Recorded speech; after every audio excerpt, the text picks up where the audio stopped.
You, unlimited. Often without realizing it, we are our worst enemies. We sometimes hold on to beliefs that we're not smart enough, attractive enough, or worthy of what we really want in life. By understanding where our self-limiting beliefs come from and recognizing their negative impacts in our lives, we can start to overcome them and see our potential to attain the happiness and success we want for ourselves. Many of us hold on to self-limiting beliefs. Most of us struggle with negative thoughts about ourselves day in and day out.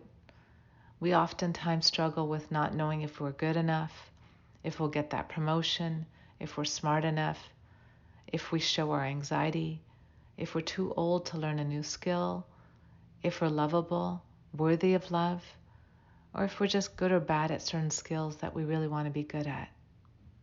Our self-limiting beliefs come in many shapes and forms, and they oftentimes hold us back from our true potential. They hold you back from yourself, your abilities, they lower your self-image, your worthiness, and they limit your overall potential. They not only prevent us from attaining our potential and living our best lives, but both professionally and personally, they can cloud your vision about yourselves, lower your energy and drive and motivation, lead you to procrastination, or not seeing your truth of how amazing you are, worthy you are, and capable you are. Many times they lead you to behaviors of like numbing, settling, looking for validation, security from others, or just plain and simple, not living the life that you truly want for yourself. Each and every one of us deserve to live the life we can truly imagine for ourselves. After all, future is imagination. It hasn't happened yet, and you can imagine it to be as beautiful and amazing as you like. But many times, our self-limiting negative thoughts hold us back from even being able to envision a beautiful life for yourself. Our self-limiting beliefs come in so many different forms and shapes. They are important for us to recognize. As a therapist, many people ask me, where did I get these thoughts from? And it's been fun for me to help people see and start acknowledging that the journey starts from a very young age. Each and every one of us as young children were born in high self-esteem. As you look at children, they look in the mirror with high self-esteem. They smile. They don't judge their weight, their looks. They don't judge their skill set. They live in a moment of complete connectedness to the moment and in high self-esteem. But as a child grows, as each and every one of us grow, from 0 to 10, we acquire certain thoughts called core beliefs. These core beliefs are deeply seated roots in us that many times we've internalized certain situations or behaviors or role modeling or the way people judged us. And many times we've internalized things and they become core beliefs about ourselves. Many times these core beliefs come with an emotion. So sometimes people will say to me, so when I know I'm smart in my head, but I feel like I'm not smart, is that what you mean? And yes, that's what I mean. Sometimes you know you're beautiful intellectually, but you feel unattractive. You know you're worthy of love, but you feel unworthy. You know you're smart enough, but you feel like you're a fraud or you're not good enough or you're going to somehow make a mistake and embarrass yourself. Oftentimes, these are core beliefs. They somehow come with an emotional tie, and many times they're learned from a young age, under the age of 10. Core beliefs are deeply seated roots of belief systems, and as we grow, each and every role we play in our life tend to have thoughts jumping around in our head moment to moment. Those thoughts are called automatic thoughts. They're like your monkey brain that jumps around from positive and negative thoughts. Those are all automatic thoughts. From the moment you wake up, your mind starts going from positives and negatives, and those monkey brain thoughts that jump around in your head are called automatic thoughts. They're often positive and negative, and sometimes when we're in a bad mood or anxious or in a place of low self-esteem, those thoughts can follow a cycle of negatives where we spiral and continue staying in a cycle of negative, negative, negative, negative, negative, negative, and having a hard time to pull ourselves out into a positive to make us feel better. Many times talking to a therapist, a parent, a friend, a mentor, a guide who neutralizes our thought patterns can make us feel better. But all they did is took our negative thought, that was an automatic thought, and helped us reframe it to be more accurate. And that's the truth. Our thoughts are just thoughts. They're not necessarily true. Many times in life, everything is possible. We as human beings want to look at the probability of things. And so many times, challenging your thoughts is about that, looking at the accuracy of it. Doesn't matter where your thoughts come from, but sometimes what's important is recognizing, are they true? Are they valued? Are they accurate? And yes, it might be possible I'm not good enough, but is that probable?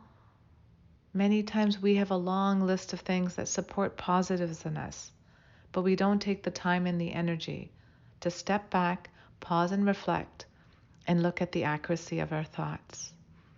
Then we tend to hold on to our negative thoughts and repeat them in different circles and different roles we play.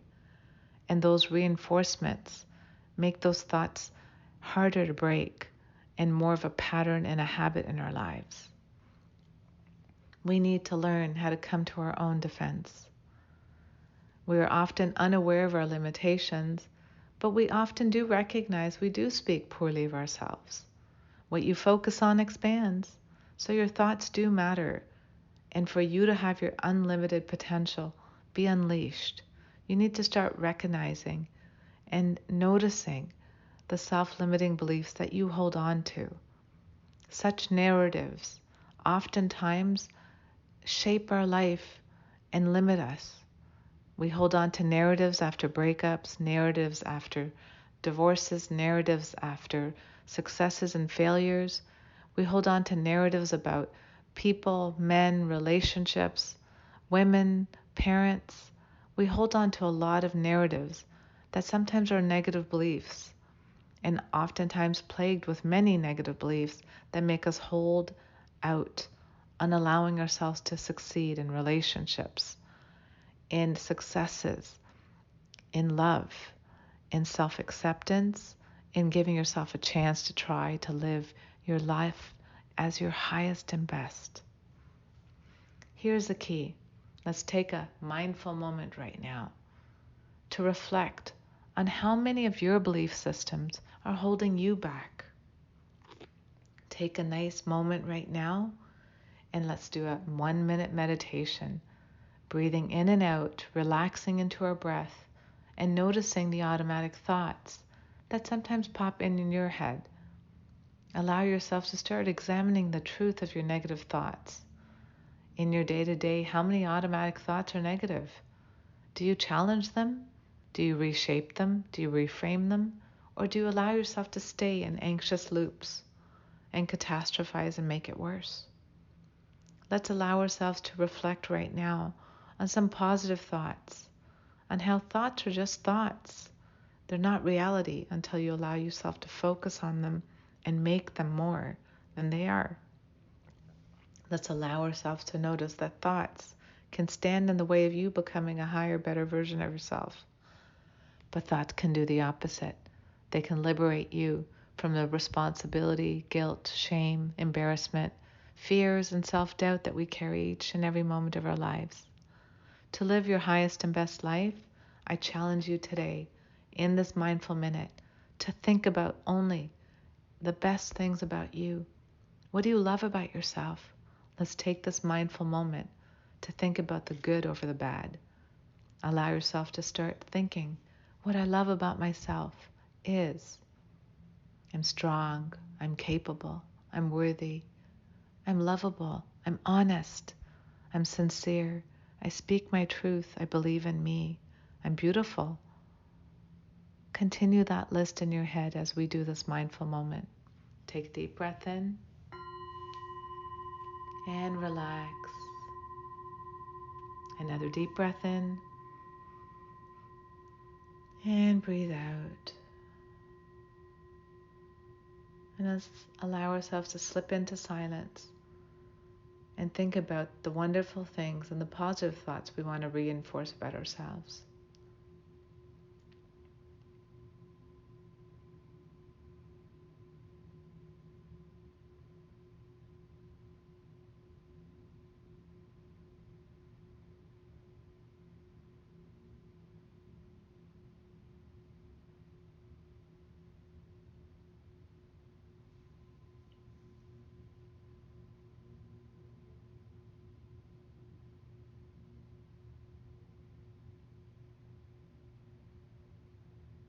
If your mind wanders, please gently bring it back to your breath. Allow yourself to align to the here and now. And just return back to the exercise of thinking about positives and what you like about yourself.